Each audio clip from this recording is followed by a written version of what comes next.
Mga kasimple, yung pamangkin ni Mrs. may sinasabi, may saging daw na nakahapay. Doon pala, dini pala yon. So ito pala yung pang-apat na bunga ng saging. Nandito siya sa labas. Ako'y isang Pinoy sa puso't diwa, Pinoy na isinilang sa ating bansa. Ako'y hindi sanay sa wikang mga banyaga. Ako'y Pinoy na mayroong sariling wika. Wikang pambansa ang gamit kong salita. Bayan kong sinilangan, hangad kong lagi ang kalayaan.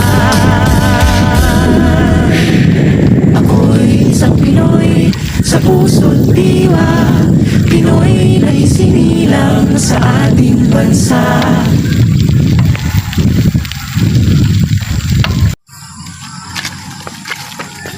Yun mga kasimple, nandito na ako sa Kapinpin Mini Farm. Ayan nadadaanan ko na yung gate. Ayan. Pero maputik pa rin yan. Madulas. Yun.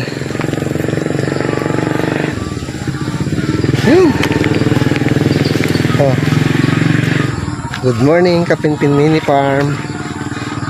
Mga kasimple, pawisan agad Maliya tayong outfit ko. Mainit. Kahit kulimlim ang panahon, mainit yung aking outfit. Tsaka sinubukan ko tong lagaring binili ko kahapon. Dito. Ayan pawisan ako ba? Kulang sa training. Nagtatabas-tabas na muna ako. Tinesting ko lang to mga kasimple. Okay naman siya. Kaya lang hindi ko chinek. Ayan, medyo maluluwag yung screw nya. Dapat mahigpit. Kasi umalog. Ito muna ang lilinisin ko mga kasimple. Ito. Mamaya na yung pag tatayuan ng kubo, yung paglalagyan. Ito muna lilinisin ko. Kakaunti na to Ayan para clear na dito. Yun muna unahin ko. Susunod ko to, yung paglalagyan ng kubo.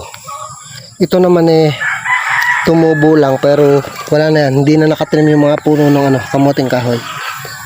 Inani na yung laman yan. Tapos nga kukuha ako ng sanga ng puno. Magtatanim din ako. Siguro dun sa banda doon ako magtatanim ng kamuting kahoy. Para para may aanihin din. Para may matatalbusan. Ayan yung pinagkuhanan ko ng puso ng saging kahapon. Ayan Heto nga yung bunga. Ayun pa yung isa. Tapos heto yung pangatlo. Ayan. Diba? Ayun. Actually hindi ko na-check na mabuti. Baka meron pang iba. Pero saka na yan. Ito nakakatuwa malapit na yan. Ayan mapintog na yung mga bunga niya. Mga ilang araw na lang yan, pwede nang anihin yan. Tama-tama, andito na yung yung kubo. Dito ko nakakainin yung saging na yan. Ilalagay ko sa kubo. Para pagka ako nag-overnight dito, meron akong merienda. Di ba mga kasimple? Hanggang bukas, ayan. Clear na to mga kasimple.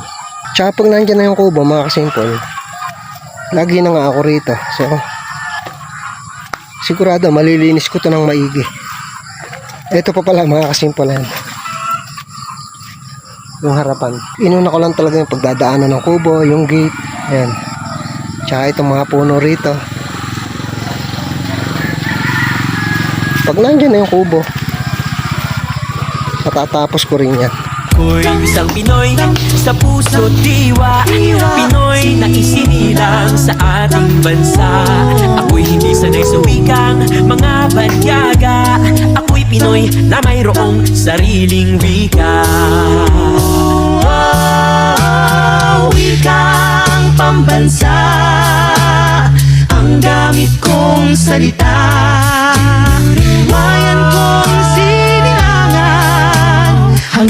lagi ang kalayaan.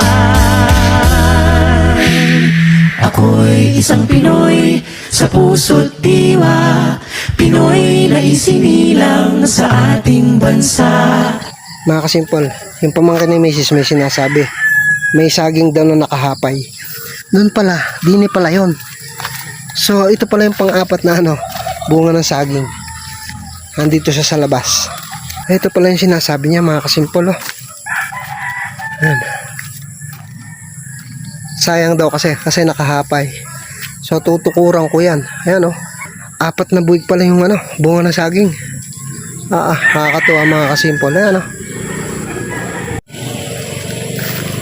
4 na buwig ang bunga ng saging sa Kapinpin Mini Farm. Tsaka ito, yan. Siyempre, tatanggalin ko yan. Makakahiya sa kapitbahay.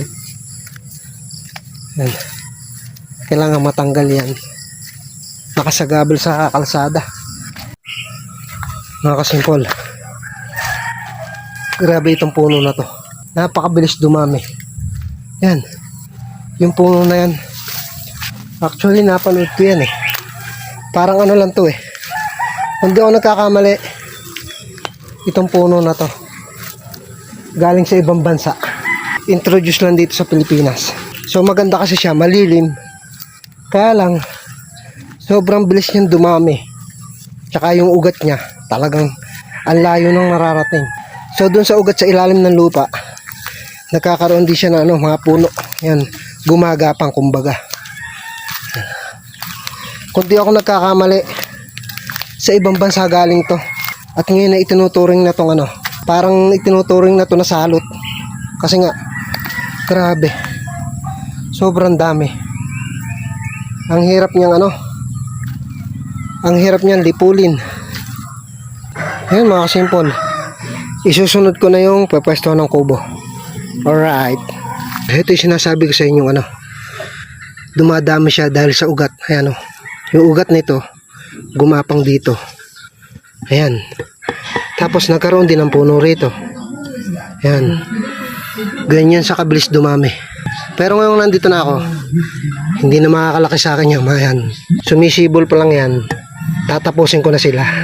Ako'y isang Pinoy sa puso't diwa, Pinoy na isinilang sa ating bansa. Ako'y hindi sanay sa wikang mga banyaga, ako'y Pinoy na mayroong sariling wika. Wikang pambansa ang gamit kong salita. Bayan kong sinilangan, hangad kong lagi ang kalayaan. Ako'y isang Pinoy sa puso't diwa, Pinoy na isinilang Update tayo, update. Charan. Ito. Nililinis ko na yung pagtatayuan ng kubo. Yung pagpapwestuhan. Nababawasan ko na yung kamoting kahoy. Yan, mga kasimpol. Kita nyo ba? Tapos meron pa lang din guyabano. Yan. Nalimutan ko lang may tanong kami rin ng guyabano. Yan, konti na lang, mga kasimpol. Pero bago ko ito tabasin, bukuhuli ako nitong dahon ng kamoting kahoy at baka kulangin yung yung kinuha ko kahapon. Kasi yan pag naluluto yan, kumukonti na yan. Kala mo lang marami, pero pagka naluto na, umiimpis. Ayan, sayang din. Ito, magaganda to. Kukuha pa ako ng isang dakot bago tapusin ito. Tsaka ito pa, itong puno na to, tanggal din to. Masasagasaan ng kubo to. Ito, mga kasimpol, napasok na ng araw ang Kapinpin Mini Farm. Kaya kailangan magtira din ng puno. Hindi pwedeng lahat ay puputulin. Tsaka ito, ayan, bala ko wag tanggalin to. Itong mga Madre de Cacao na to, iinit ng sobra dito, mga kasimpol. Panigurado yung mga damo, tuwan-tuwa niya na yan, meron ng sunlight energy. bulasan ng madamo niyan. Yan. Kaya kailangan maunahan ko na yan.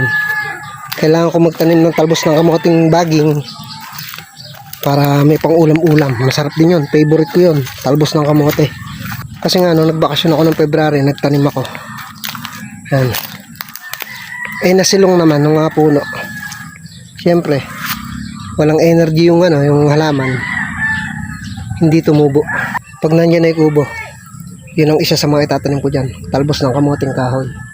At yun isapaw mo lang sa sinaing panalong ulam na. Tapos may kalamansi ka, pipitas ka ng kalamansi dyan. May sili, may toyo. Tingin nyo mga kasimpol. Pwede, di ba? Pwede.